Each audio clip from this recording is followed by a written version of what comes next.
আসসালামু আলাইকুম বন্ধুরা, কেমন আছেন? আশা করি ভালো আছেন, ভালো দলে আছেন। আজকে যে কথাটি বলবো সেটা হচ্ছে বাচ্চাদের জন্য কোনটি ভালো, কোচিং নাকি প্রাইভেট? আচ্ছা, এখানে নির্ভর করে আপনার বাচ্চা কীরকম, কোন ধরনের, তার আহ, কথা বলা মানে তার হচ্ছে ধরনটা কীরকম, পড়াশোনার ধরনটা কীরকম।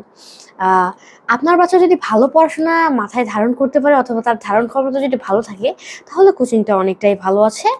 আহ, কিন্তু আপনার বাচ্চা যদি অত ভালো পারে না, কোনো পড়াশোনা ভালো মতো মাথায় নিতে পারে না, তাহলে তার জন্য কিন্তু একটা প্রাইভেট ভালো।